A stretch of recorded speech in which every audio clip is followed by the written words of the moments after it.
In one of my previous videos, I had said this very clearly that if you have pain and you're holding that back, it's not going to go away. It's not going to resolve yourself. So that was the silent killer that many of us carry when we have pain inside us and don't express it. So, like I keep saying, hiding emotions, holding back emotions is not helpful. It's not being peaceful. It's like walking around with a poisonous dart and the dart is going to hit somebody. Maybe you, maybe others. In that same series of things, another behavior that comes up is what I want to speak to you about today. And it is when we take a position in life that I am not fighting, but I'm not okay with this. So you basically are in a place where there is aggression and it's very passive. So the passive aggressive state where you might be with that person. Now here, this passive aggression is slightly different from how passive aggression is seen. Passive aggression usually is when you agree to somebody to do something and when you don't do it, that's typically termed as passive aggression. But here, again, it's a slight form of being passive in your aggression, that I don't like what you're saying. I don't like what you're doing. I am not going to confront you, but I'm not okay with it. And I will sort of show it with my gestures, expressions, some of those things. Now, you may have been in this kind of a situation. I have been. All of us get into this situation where we sometimes say that it is just futile to try and do anything. There's a lot of futility that has crept into us. It's like others won't listen, the situation won't resolve, it's not helpful, nobody wants to listen to me, you are not listening to me, they are not listening to me, environment is not conducive, I am not being supported. So these are the kind of feelings that creep in. So as much as we become passive aggressive when we say that I am not fighting, but I'm not okay with this, because the other person doesn't want to discuss and resolve it, you also don't want to discuss and resolve it. In a way, you are claiming the glory of victimhood. You are also claiming the victory of being a prosecutor of the other person, where you are passing a judgment. So it's a dual gain in trying not to solve that situation, or rather, let me say, in not solving the situation and being there, in just speaking about the challenge. We are claiming the glory of being the victim and the judge and passing the judgment on the other person. It sort of internally feels good to be in that position. We may not recognize it. We may still be saying that, I am suffering, but that suffering also has a glory, has a trophy that we work with. So it's a very difficult situation to be in. It's a double whammy, because and double whammy and double gain. Let me put it that way. So one, you don't want to resolve the situation and then you're constantly fighting over it. And then on the other side, you are claiming the victim and also passing judgments on the other person. So you're also complicating the situation. So even though you are saying that I am not going to fight, you're fighting. You create disturbances. You create challenges. Your facial expression speaks up. Your body expression speaks up. The way you handle the relationship speaks up. Whether you are at work or you are at home or you're with friends, your energy just shows up in this way that you're disconnected. You are withdrawn. You are not participative. You are not contributing to that situation. And even if others are making a gesture where they want to involve you, they want to take you along, they're giving you something, you are not participating in that. You are not gaining from that. You are not getting into that relationship or the interaction. As a result, you, as much as the other person, is making the relationship very stagnant. And in that lack of participation, that stagnancy is only going to explode. Unfortunately, when we get into this situation where we say that I am not fighting, but I'm not okay with this, the other person also gets into that situation that I am also not okay with this. But the other person may not say that I'm not fighting. The person may get into a fight. So invariably, this situation becomes explosive very, very fast. So I'll go back to saying what I have said earlier, that silence is not the way to handle emotions. We need to find a way to correct the situation.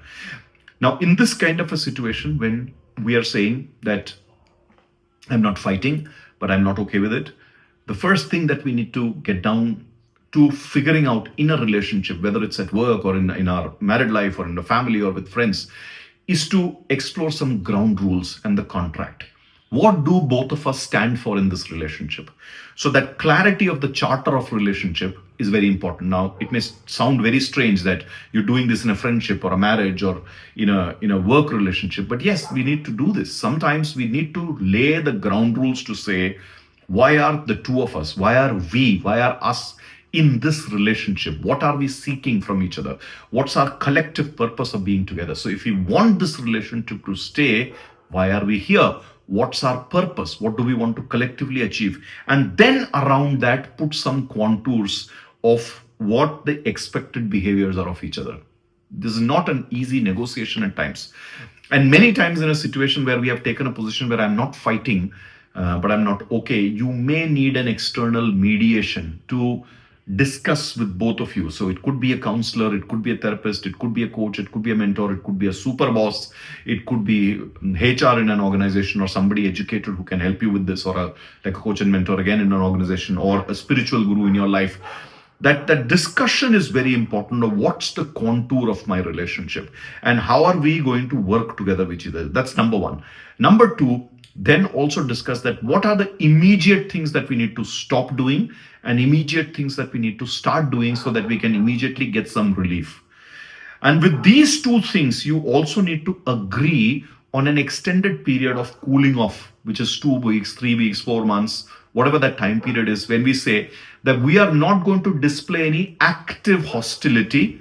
While we will not try to fake goodness, we will not have any active hostility or even have any passive hostility, which means our self-doubt, our internal voices are not going to be negative, so that we don't create challenges for each other, or what we say to others, we will not be sarcastic, etc. Because the other thing that we need to understand is when we say that we are not okay, but we are not fighting, but invariably our sarcasm comes in, our judgments come in, our viciousness in the words, our snapping comes in, our irresponsiveness comes in, or negative response comes in. So some of that needs to be agreed to for a period of time, because it takes time for us to unwind our language, undo the recording that's playing for us. So as much as you agree to the contours and the immediate relief actions, you need to agree to a cooling off period, and the cooling off period needs to have a set of rules that you follow where your automatic recordings need to stop. Only when that cooling period is off can you actually practice in essential spirit the contours of the relationship. That's the way to fix a relationship which has gone into this space of not fighting but not okay with that. Hope this helps you put a structure to this. And I'll come back to that point I keep saying again and again, that silence is not the way to deal with emotions, because it's not going to give peace over a period of time. It only gets things worse. So we have to remember not to walk around with a poison dart called the hidden emotions. It is a silent war. It can create serious challenges. So it's important for us to protectively eliminate this challenge and not be passive aggressive towards others. Aggression is not good. Passivity, definitely not good. When you put passivity and aggression together, it's a deadly combination. The only way to be around others is to be productive, contributive, and harmonious with their life. If you are going to be in contact with another person's life, contribute value. Otherwise, why be in contact with somebody else's life if it's only misery that you want to contribute?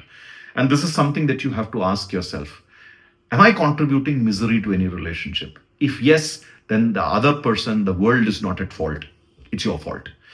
If you are only giving misery, you need to stop. You need to stop doing that and do one of two things. Either contribute positives to the other person's relationship, or hold yourself accountable and remove yourself from the relationship. Either which way, take action. Don't be in passivity. Don't be in aggression.